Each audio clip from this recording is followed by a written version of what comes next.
she texted. Working late at the office conference? Don't wait up tonight. I replied, hope you and Jake from accounting have fun with that presentation. Can you imagine the moment your entire world, the one you've built for 8 years, shatters into a million pieces? For me, it started with a single innocent-looking text message. Don't wait up tonight. Conference? My phone buzzed at exactly 4:04 p.m. on a Wednesday. Conference? The word echoed in my head like a hollow drum. We'd been married for 8 years, and she'd never once mentioned a conference without complaining about it for weeks. This was just casually dropped. And our Wednesday night Chinese takeout? Our ritual? Gone. I stared at the screen, a cold dread seeping into my stomach. The tone was all wrong. Distant, almost robotic, like she was informing a roommate, not her husband. And then it clicked. The late nights, the hushed phone calls in the other room, the sudden vagueness about her day. It all made a sickening kind of sense. And then there was Jake from accounting. That name had been on her lips more in the last month than mine.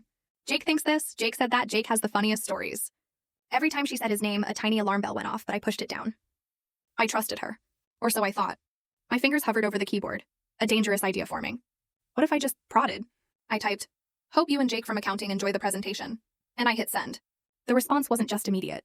It was instantaneous. Like she was already holding her phone, waiting for my next move. Dots appeared, disappeared, then reappeared. She was panicking. My phone rang. She never called during work hours. Hey, honey. Her voice was unnaturally high, a telltale tremor I knew all too well. Just got your text. Why would you mention Jake? My blood ran cold. Isn't he at the conference too? You talk about him enough, figured he'd be there. Silence. Then a nervous, forced laugh. Oh, well, yes. I mean, maybe. It's a big conference, lots of people. I wouldn't know everyone attending. Interesting. Just yesterday, Jake was her project partner. Today, she didn't know if he was even at her big conference. So what's the conference about again? I asked, my voice calm even as my heart hammered. It's about new compliance procedures. Very boring stuff. You know how these corporate things are. Oh, I knew.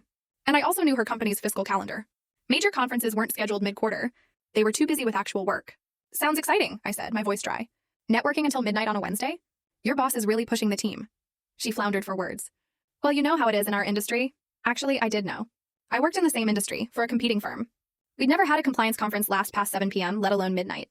I'll let you get back to your conference, I said, a final twist of the knife. Drive safe, I hung up. It was 5:03 p.m. If this conference was so important, why could she take a 10-minute call to stammer about Jake from accounting? My gut was screaming, but my full story video added in below.